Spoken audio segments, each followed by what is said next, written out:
Isang minor de edad na lalaki ang nasagip ng mga tauhan ng Police Station 3 Naga City Police Office matapos itong magtangkang manaksak sa impila ng pulisya sa Barangay Piña Francia bandang alas 7:43 ng umaga nito lamang Oktubre 5 taong kasalukuyan. Ayon sa ulat, namataan ng mga pulis ang minor de edad na palakad-lakad at sumisilip sa bintana ng Women and Children's Protection Desk o WCPD office. Nang ito'y lapitan at paalalahanan, sa halip na umalis, ito ay nagtungo umano sa isang sasakyan ng isang pulis.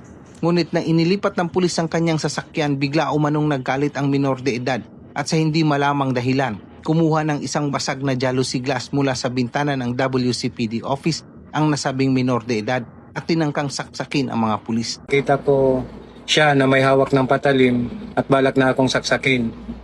Sinubukan ko na agawin ang kanyang dalang armas, ngunit patuloy pa rin siya sa pag-atake sa akin. Hanggang sa dumating na si PMSJ Barnatia, ngunit patuloy pa rin siya sa pag-atake sa amin.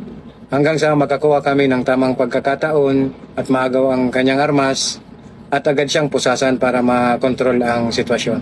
Agad na nagsagawang hakbang ang ating kapulisan at ginamit lamang ang sapat na lakas upang mapigilan ang minor de edad. Ipinapakita ng insidenteng ito ang disiplina at profesionalismo ng PNP sa mahinahong pagtugon at patuloy na paggalang sa karapatan ng bawat mamamayan. Samantala, ang nasabing minor de edad ay nasa kustodiya na ng DSWD Naga City para sa tamang dokumentasyon at tamang disposisyon. Ang aming ginawang aksyon ay sapat lang sa sitwasyon. Di na kami nag-atubiling gumamit pa ng dahas o idaan sa maras na pag-aresto.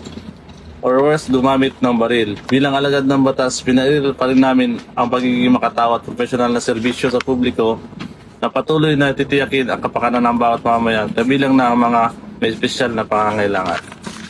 Dito sa Legazpi City, Albay, ako ang inyong PNN Correspondent Police Staff Sergeant Quintana, alagad ng batas, taga-taguyod ng Balitang Pulis.